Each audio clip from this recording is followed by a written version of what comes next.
Imaginez une rivière, calme et paisible. Son eau limpide suit son cours, fluide et sans obstacle. Elle tient en elle la vérité. Mais qu'arrive-t-il lorsque, dans ce courant tranquille, on y jette une pierre? Le calme se brise, le doute occulte la vérité. Et c'est ce qui se joue aujourd'hui devant nous. On cherche à troubler cette rivière de justice, à altérer ce qui est pourtant évident. On veut nous faire croire qu'un crime existe là où il n'y a que des erreurs humaines. Mais la justice, comme la rivière, doit suivre son cours naturel et ne pas se laisser dévier par les pierres du doute. Monsieur le Président, Madame, Messieurs de la Cour, la vérité ne doit pas se perdre dans les eaux troubles de l'illusion. Elle doit retrouver sa clarté, pure et simple.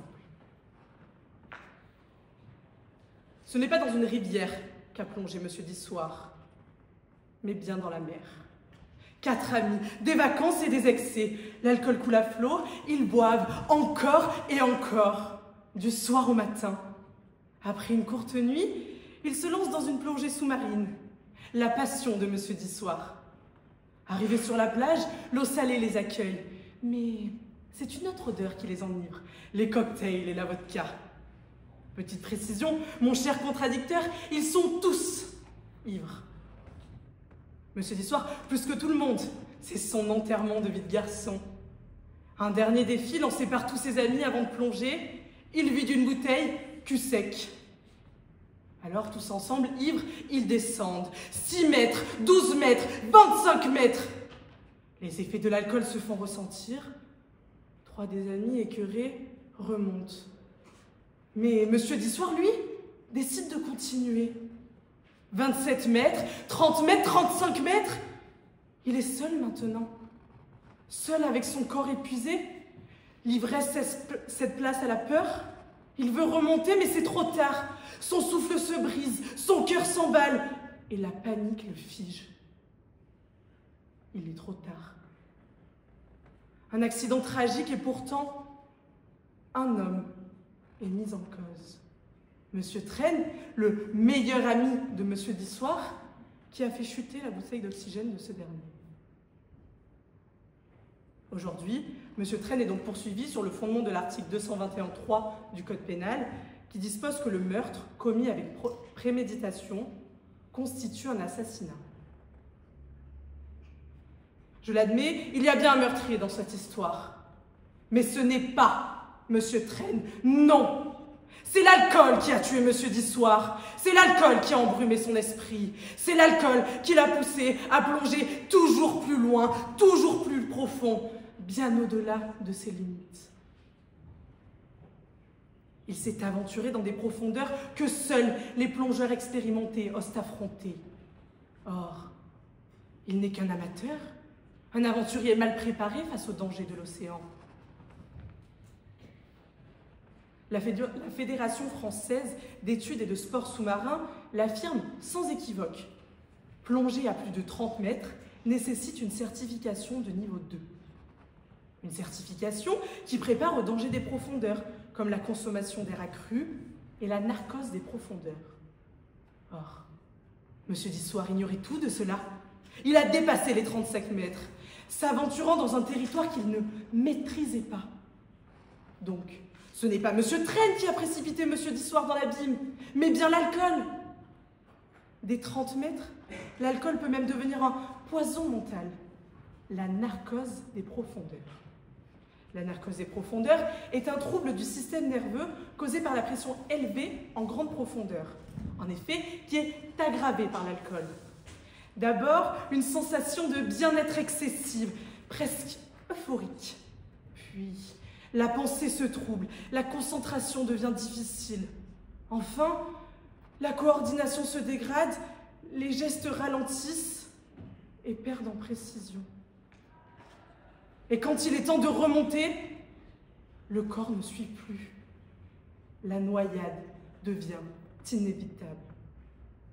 Voici les raisons de la mort de Monsieur d'Issoire. Et pourtant, Monsieur l'avocat général parle d'un assassinat, d'un meurtre avec préméditation. Mais où est la préméditation dans cette tragédie?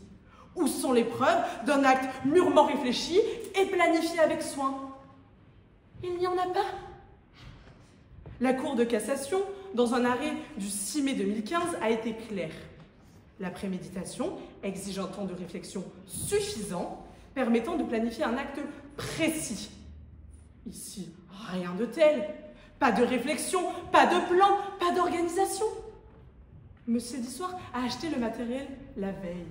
Et depuis la veille, Monsieur Traîne était ivre, du soir au matin, jusqu'au moment même de plonger. Il n'aurait pu planifier un crime dans un tel état. Mais surtout, Monsieur le Président, Madame, Messieurs de la Cour, comment aurait-il pu prévoir précisément que son ami sous l'eau resterait plus de 2 heures à 35 mètres de profondeur et qu'il serait si loin qu'il en serait incapable de remonter? Comment aurait-il pu prévoir la quantité d'air exacte qui s'échapperait de la bouteille? C'est absurde! Ce qui s'est passé est un enchaînement de circonstances dramatiques, une succession de mauvais choix, de malchance et d'inconscience. Rien qui ne ressemble à un assassinat. L'élément moral n'est également pas constitué. La Cour de cassation, dans un arrêt du 27 mars 2019, est catégorique. L'intention de tuer doit être établie de manière certaine. Or ici, il n'y a aucune certitude, seulement des doutes. On ne peut déduire une intention d'homicide du simple fait qu'il ait fait accidentellement tomber la bouteille d'oxygène et qu'il l'ait placée derrière le dos de son ami. Il a remis la bouteille derrière le dos de Monsieur d'Issoire car c'est le matériel qui lui appartenait, tout simplement. Ce n'est ni un acte prémédité, ni une intention de tuer. Monsieur Traîne n'avait aucun mobile. Monsieur d'Issoire et lui étaient inséparables. Ils étaient des frères d'âme, des compagnons de route, unis par une amitié indéfectible. Monsieur Traîne n'était pas jaloux, il l'admirait, il était heureux pour lui. Il n'avait aucune intention de nuire. Monsieur le Président, Madame, Messieurs de la Cour, Monsieur Traîne n'est pas un assassin. Le véritable coupable, c'est l'alcool. Le véritable coupable, c'est la maladresse d'un plongeur inexpérimenté.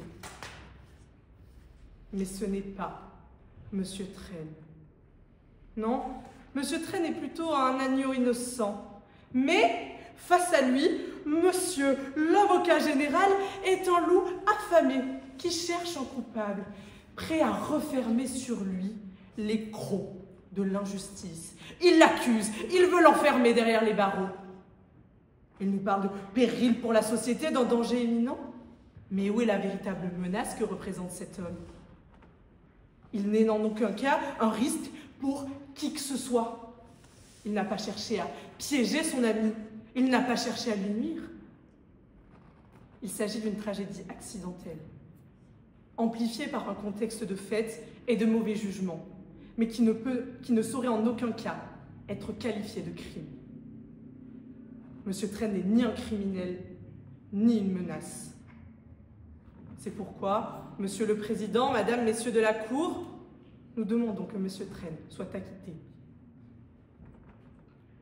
La rivière de la justice ne doit pas être perturbée par des vagues artificielles. Elle doit retrouver sa pureté, car c'est dans la clarté que réside la justice. Les vagues des accusations se sont formées, mais les pierres jetées dans l'eau n'ont pas réussi à changer le cours du fleuve. La vérité est restée intacte. Il n'y a ni malveillance, ni préméditation, seulement une tragédie, un accident et non un crime.